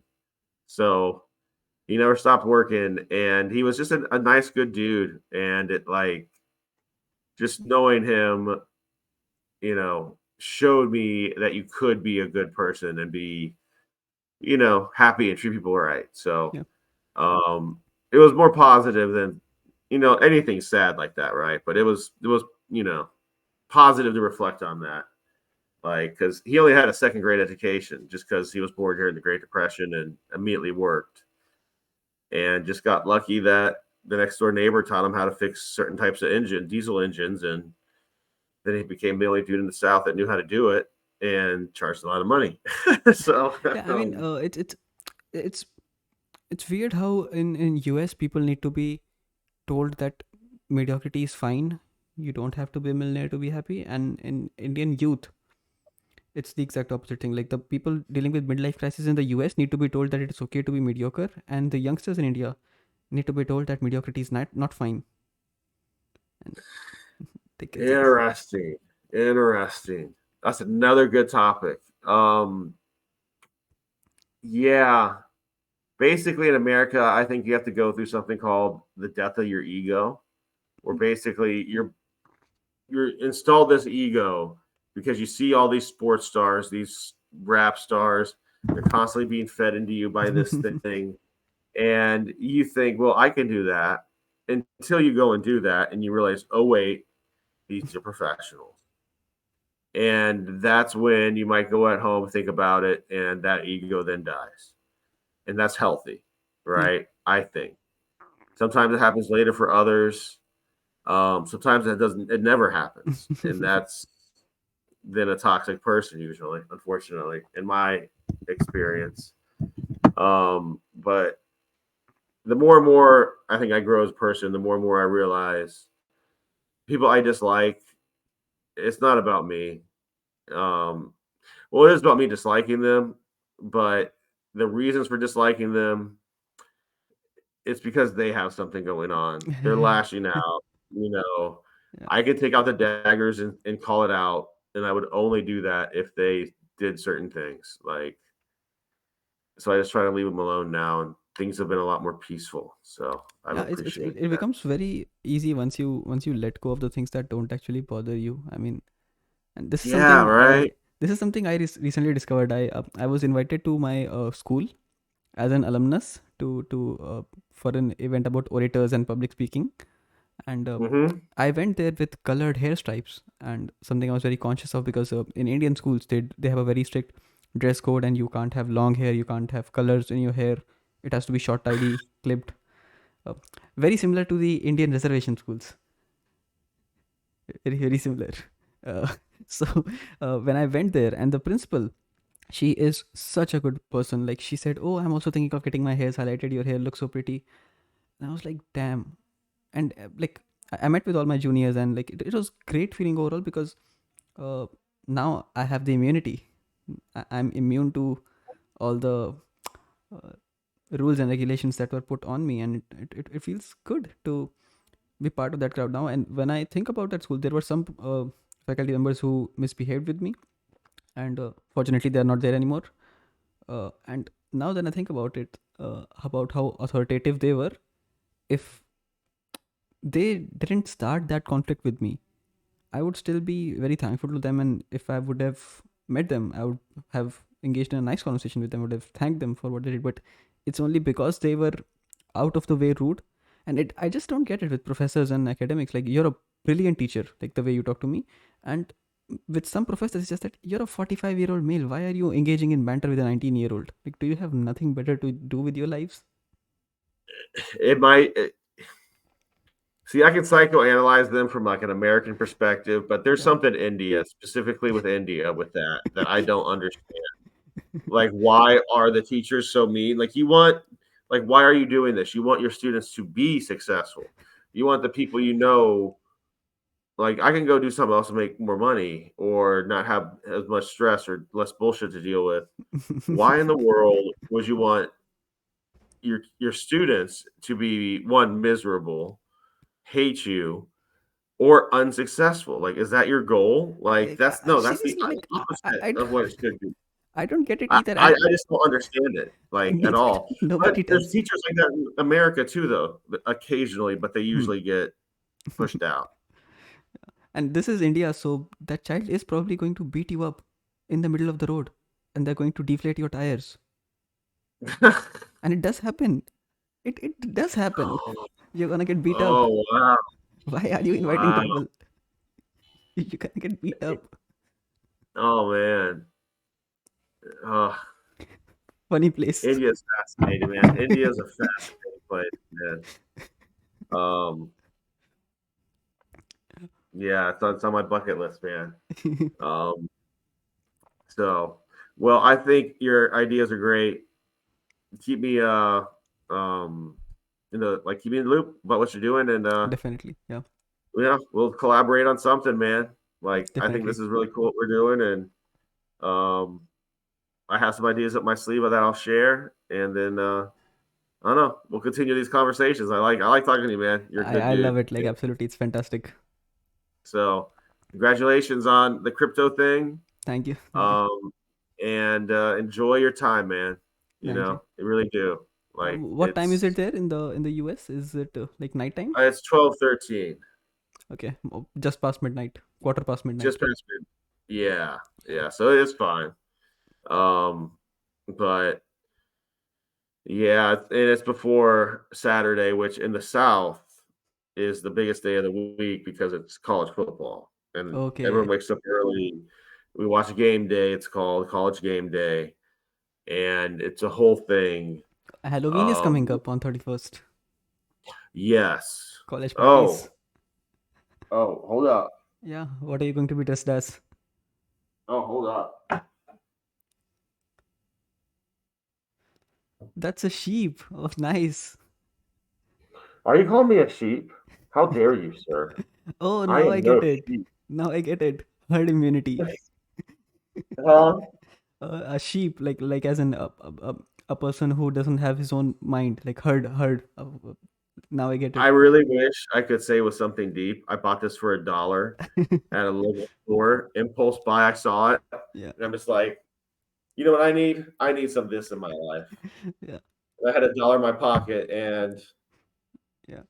impulse it is. Impulse buy. So That's great. it's so creepy looking. Like, we were alone in the hallway of school, and I had put that on to mess with the kid. He literally looked at me and turned around as quick as he could, right? Because he's like, "Who is this big guy in a sheep mask coming my way?"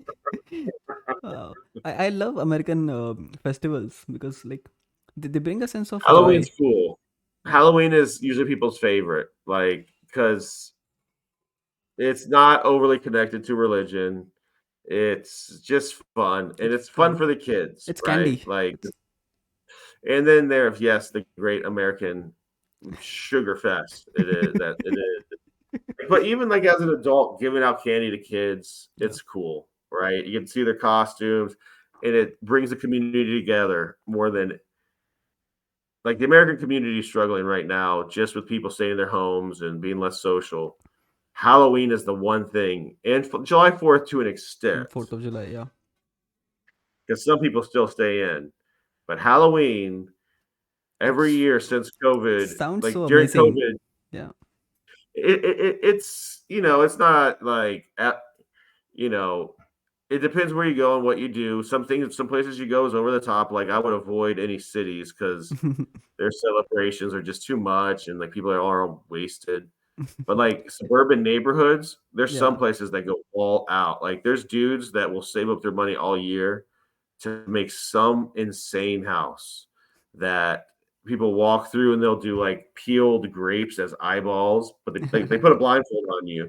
And like, this Okay. is my peeled eyeballs. And they do all these different tricks. And it's just like, I respect that. Just like the effort, like And that's what you want to do with your life. Cool, man. I think this is why Make, people who live in New York often shift to suburban neighborhoods once they start having kids because you need a yeah. good neighborhood to raise them. You need good school, good education, and just the values of society. You can't expect Yeah. that in New York. That's when my brother moved out of Manhattan down to where I am.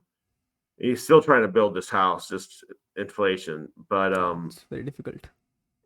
yeah, it just supplies now. Anyways, it's because of that very reason.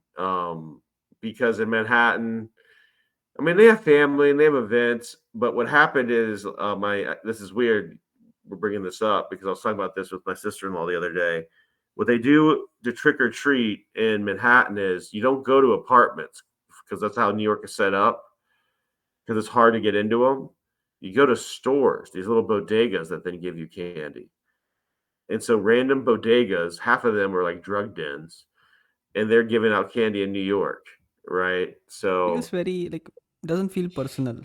There's no human yeah, connection to it. like I hope they would take a train out to Long Island or something where you have like some Yeah. suburbs and crazy Maybe people. ferry trips or something like that. It's like anything that has more human element to it, right? Yeah, like that's one thing my neighbor, just this area does well. Um, a lot of people go crazy for not Halloween, Christmas, but still, you're not really touring that. Halloween, people get like unless you're a complete and total jerk, you know, everyone's friendly and Yeah. nice, Um, and if you are a jerk and you pull something, that's the wrong move to make in Florida, because there's Yeah. dads waiting. Like there's literally neighborhood watches that you don't see, like just in case someone tries to like grab a kid or something. Florida has stand your ground laws, right? Yes. So, Okay. and we also have things called neighborhood watches, Okay. where men in the neighborhood watch it. Literally, that's what they do. Halloween, they'll hide behind trees and stuff with guns, and you'll never see them. They're hunters, right? They yeah. go out and hunt and this or that. They might be in a deer stand out, off in the tree, and they're not doing anything bad. They're just probably just hanging out, looking at their kids, having a good time. But if that one creepy person comes by and tries to grab a kid, that guy's eliminated because at least that's the way it was when I grew up. Like there were like one or two ex-Vietnam vets that would just Yeah. ensure, and they didn't have kids of their own, but it was a community. So like Yeah. I think they that felt like family, that needs to come back, and it is coming back. The sense of community and resource sharing, and because it will be I the need hope of the so, hour, man. and like that's the only way. I'm from India, like the land of the sages. If buying a Mercedes was about happiness, every sage would be owning a Mercedes. The happiest people were the sages, and they denounced all of this. Said, nah. Yeah, that's a I never heard that. The land of the Mercedes. But yeah, I get it too. It's similar in America, that like that sort of attitude. Mm, But well, let's stay in touch, man. Let's talk definitely, again definitely. soon. Yeah, sure. Um, I'm gonna be open more soon. So, and I like the idea of collaborating and Yeah, doing some different things. it's gonna be fun. I'll keep you in the loop, definitely. All right, and look forward to talking to you with that awesome microphone in the future soon, my friend. Thank you so much. All right, Yeah, all right, yeah. well, you have a good night, bud. It's actually Or good. 10 a.m. here morning. I have to like You just take a shower and rush to the college for some production stuff. I am kind of the editor. We are having podcasts in our college studio, so I'll be rushing over to college, even though it's a Saturday, but we're to do a shooting. podcast. Yeah, So like you're going from one to another. All right. a Well, lot have of fun in your editing. next podcast, and Yeah, have a good Saturday. yeah. Thanks. Thank you. All right, man. Good talking to you, bud. Great to have you, sir. Have fun. And I'll talk to you soon. Sure. Thank you. Bye bye. All right. Bye bye. Bye bye.